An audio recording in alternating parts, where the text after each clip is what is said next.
Good morning बच्चों। आज हम कक्षा 9 का संस्कृत पुनः देखेंगे, लेकिन आज हमारा जो पाठ्य पुस्तक है वह संस्कृत गद्य भारती के बाद अगला जो है वह संस्कृत कथा नाटक कौमुदी। संस्कृत कथा नाटक कौमुदी का पहला पाठ से प्रश्न है। जैसे प्रश्न कैसे पूछ सकता है, तो जैसे कई पाठों के पात्रों को लेकर कहेगा निम्न में से किसी एक पात्र का चलचित्र लिखिए। तो कैसे कहेगा वो ध्यान दीजिए। कहेगा जैसे हमने याज्ञवल्क्य का संवाद पाठ लिया है, तो इस पाठ से जैसे गार्गी उसका एक पात्र है, तो उससे कैसे प्रश्न आएगा। कहेगा गार्गी याज्ञवल्क्य संवाद, गार्गी याज्ञवल्क्य संवाद पाठ के आधार पर गार्गी का चरित्र चित्रण कीजिए। गार्गी याज्ञवल्क्य संवाद पाठ के आधार पर गार्गी का चरित्र चित्रण कीजिए। तो सबसे पहले परिचय आइए हम देखते हैं कि गार्गी थी कौन। तो जो गार्गी है वह महर्षि वचकनु की पुत्री थी। महर्षि वचकनु की पुत्री थी और गर्ग गोत्र में उत्पन्न होने के कारण पिता वचकनु ने इसका नाम गार्गी, क्योंकि गर्ग गोत्र में उत्पन्न हुई थी इसलिए पिता ने इसका नाम गार्गी किया। अब उसके चरित्र की निम्नलिखित विशेषताएं हैं। जैसे नंबर 1, परम विदुषी। गार्गी अपने समय की सर्व प्रशंसित महिला है। एक बार जनक की सभा में किसी भी विद्वान का याज्ञवल्क्य के साथ शास्त्रार्थ करने का साहस नहीं हुआ, तब गार्गी जो है वह जनक की सभा में याज्ञवल्क्य से शास्त्रार्थ करती है और साहस के साथ याज्ञवल्क्य के प्रश्नों का उत्तर देती है। इस प्रकार से वहां सिद्ध होता है कि महिला होते हुए भी वह परम विदुषी है, परम विद्वान है।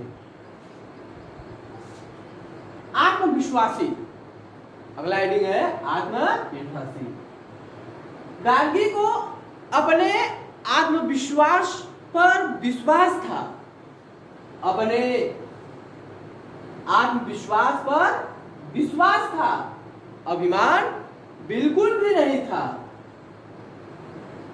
जो गार्गी थी उसको अपने आत्मविश्वास पर अंतर विश्वास जो था उसके ऊपर उसको विश्वास था, लेकिन अभिमान नाम का उसमें कोई भी चीज नहीं था।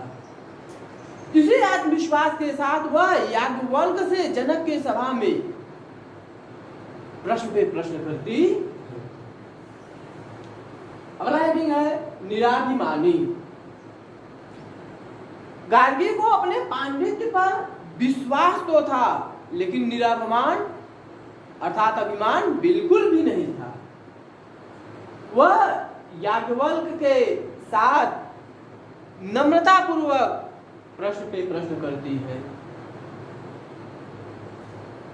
निराभिमानी के इस प्रकार सिद्ध होता है कि गार्गी निराभिमानी, यानी उसके अंदर अभिमान नाम का अभिमान लेस मात्र भी नहीं था, विश्वास था। अगला हेडिंग धैर्यशालिनी। गार्गी का धैर्य अटल है। इसी धैर्य के कारण वह याज्ञवल्क्य से प्रश्न करते हुए शास्त्रार्थ करते हुए भी निर्भरता पूर्वक धैर्य के साथ जो है वह शास्त्रार्थ करती है और याज्ञवल्क्य को राजा जनक की सभा में निरुत्तर कर देती है। इस प्रकार से हम देखते हैं कि गार्गी एक धैर्यशाली महिला भी है। और विनयशील। विनय विद्या का आभूषण होता है और गार्गी में यह गुण चरम सीमा तक पाया जाता है। इससे गार्गी का वैदुष अपने चरम सीमा तक पहुंच जाता है।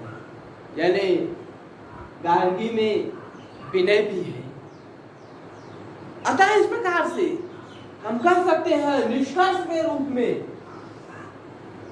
कि जो गार्गी है वह परम विद्वान थी, आत्मविश्वासी थी, निराभिमानी महिला थी। अभिमान नाम का उसके अंदर थोड़ा भी जगह नहीं था। धैर्यशाली महिला थी, विनयशील थी। इस प्रकार से अगर गार्गी का चरित्र चित्रण पूछता है तो आप निम्न तथ्यों पर जैसे परम विदुषी, आत्मविश्वासी, निराभिमानी, धैर्यशाली, विनयशील इत्यादि हेडिंग को लिखते हुए आप गार्गी के चरित्र चित्रण को लिख सकते हैं। ठीक है, आज के लिए इतना ही। अगली वीडियो में फिर मिलेंगे। धन्यवाद।